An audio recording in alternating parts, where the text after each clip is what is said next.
Welcome to week 13 of Game Day Recap. A wild game here on Sunday. A wild day, I should say. 3 more teams knocked out of the playoff picture. Thanks for playing Las Vegas, New Orleans, and Tennessee. It is full steam ahead towards the NFL draft for some of these teams. But for others, it was a pretty good day. We saw the Buffalo Bills get back on track. Josh Allen making some history along the way. We saw the Panthers sneak away with another upset win. And it's safe to say that the Max Brosmer experiment is officially over. Vikings held to no points today, another abysmal loss. And there's still plenty more to talk about here on Game Day Recap. So let's get with the fellas here. We're jazzed up, playing some music, setting the tone, getting ready for an exciting week 3. We got the full gang back together too, guys. Come on now. We're going to have a hell of a show. How was that week off, by the way? Fun? Well, y'all had a great replacement. We got Logan Ryan, one of CBS's finest. Got him some work, man. Y'all did y'all's thing. I kept up. Y'all did y'all's thing. Listen, we've got a rotating cast of characters, and you guys all do it well. We've got Pete Prisco, the international spokesperson for kickers lately. Love my kickers. You love kickers lately. We've got our team here constantly trying to set up our GM with other jobs, but we like you here on set. He's our GM. Hey, he's like the Lane Kiffin of the GM carousel right now. I mean, golly. I don't know if that's positive or negative. I'm going to just hit y'all with one of these. 15 million per? You're out the door. I'm gone. Bye. Peace. I'll see y'all. Everybody's got a price. Our resident hater, he promised us he's going to keep it short and sweet today. So far, he's been a part of every conversation. I come in peace. I come in peace. You know I come in peace, people. We're all in peace, but we don't believe you. Okay, we'll believe it when we see it. Right. Unfortunately, got to kind of kill the jokes here. We start the show with kind of a serious situation. Justin Herbert, we saw him pick up that injury in his left hand.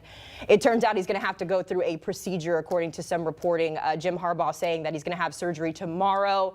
Uncertain if Herbert's going to miss any time. But Pete, you pointed it out already. When you look ahead to the schedule, as we get a look here at the Chargers taking down the Raiders, but this game really wasn't the problem, Pete. It's the Eagles on the schedule, the Chiefs on the schedule next. This could be a big concern. All 5 of their games are tough the rest of the way. I mean, it's the Eagles, the Chiefs, the Cowboys, the Texans, and the Broncos. I mean, you got to have him in the lineup. If he's not playing, we saw what Trey Lance can do, which isn't a lot. And so you need Justin Herbert on the field. I think they put a splint in there or something, and then he goes out there and he plays. He's his left hand. If it was throwing hand, it would be a different story. I think he goes out and plays the rest of the way. Yeah, I'm going to put on my medical hat here because I did stay in the Holiday Inn Express last night. When he was jogging off the field, they did a still shot of him holding his hand, and it looked like the ring finger, like it may be a dislocation, or maybe that's where the break is. So that would just require them to insert a pin.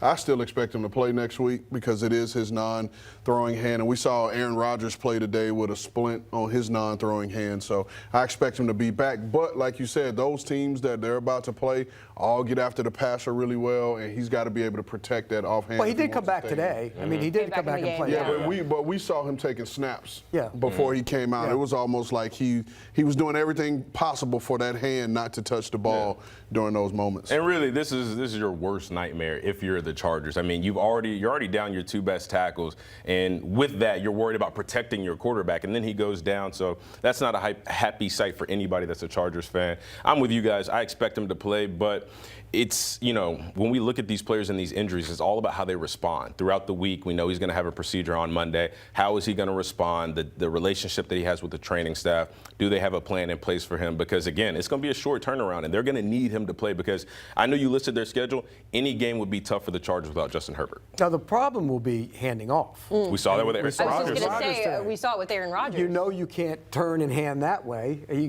can't do it. And you guys played running back. I mean, what do you do? Especially handing off to the right, which is what you typically use your left hand. So now he's going to have to. Yeah, and honestly, I hate to put myself on the front line here, but I had a lot of quarterbacks that would get on me because I would squeeze their hands too tight, and I would kind of pull it with them because I was so focused on hitting that hole. And when you got a young guy like Kamani Vidal who's excited, he's playing, he's getting those reps, you don't want him to tug on that hand a little too hard and then create a setback for your quarterback. There was some positive there with Justin Herbert. He passed Dan Marino, third most passing yards in his first 6 seasons. This is kind of something we've seen him trend that way. Why are you looking at me? Why are you looking at me? I missed something. No. Because I love Marino. That's yeah. You're a Dan Marino guy. I am a Marino I just want to see your face whenever she said that, because usually when we compare somebody to the all-time greats, don't even talk about that guy like that. No, I mean, look, you can't compare him. It's different eras. Yeah. I mean, the bottom line is. Can you compare Justin Herbert to these guys that he's with right now? I mean, Patrick Mahomes directly to his except left. the other guys actually won playoff games. That's the biggest difference. Justin Herbert has to go win a playoff game. That's the next step for him to prove to people how good he is. And look, he's more than capable, but it's hard to do when you don't have your starting tackles. I thought they did a nice job, a better job today. They adjusted the offensive line, made some moves up front, and it seemed to pay off. And one last thing, I'm so sorry. The one thing that I want to point a magnifying glass on is the relationship that Justin Herbert has built with Harbaugh. No, not Harbaugh, the receiver. Ladd McConkey. No. Quentin Johnson. Yes. Yeah. I don't know why I was blanking on his name. We're going to name that whole roster before we get there. Yeah, right. We could have been doing that. Right. It was a guessing game. But, he's established a relationship with Quentin Johnson. Quentin Johnson is playing really good football right now. This is the best football he's played since entering the NFL, and I would hate to see this injury slow Herbert down and then start to slow Quentin Johnson down, because he's a piece you're going to need if you're going to get a playoff win. Real quick, I want to pop up, if we can, the playoff picture that we have here, because I know we were kind of discussing with some of the other games that have happened in terms of the Chargers, excuse me. And Pete, I know you kind of hit this a little bit, but when it comes to the rest of the schedule for the Chargers, and looking big picture when it comes to the playoffs, how much more important, as silly as that sounds, how much more important do these next couple of weeks now become for the Chargers? Gigantic. They can't afford losses. I mean, they're not in a position. I mean, could you lose one maybe and get in, as long as it's not to maybe the Chiefs or somebody along those lines? Then sure. But you look at that schedule. But again, the Eagles don't look as daunting as they did a week ago maybe. So that changes a little bit of how we view their schedule. But the Texans are better than what we saw from a couple weeks ago. So I think the schedule is going to be real hard to navigate for them. I really do. When you lose those tackles and you try and go play these playoff-like games, I mean, it starts with the Eagles, then at the Chiefs. That's essentially going to be an elimination game. One of you is going home. So I think it's going to be hard to navigate for them. I don't think they're going to make it. They're the one team I said when I looked at the schedule, I don't think they're going to make it.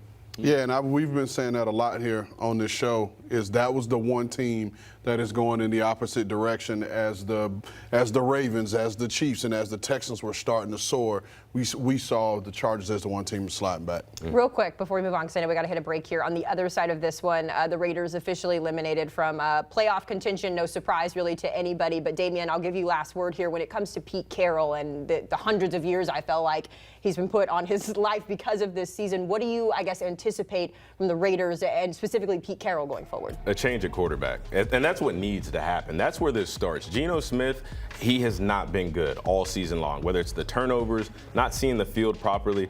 They're not finding ways creatively to get Ashton Genty going. Brock Bowers has been limited. At times he's been injured. When he plays, he still shows those flashes, but they're just not doing enough to scheme that guy open and get the production out of him that you need.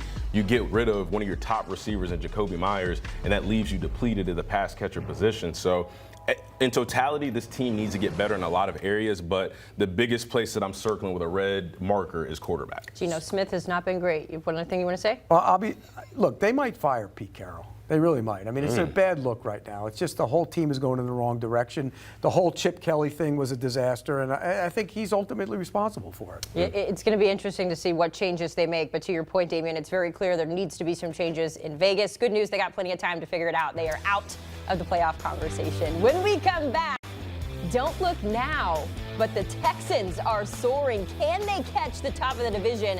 And what's going on with the Colts? We'll break it down next on Game Day Recap.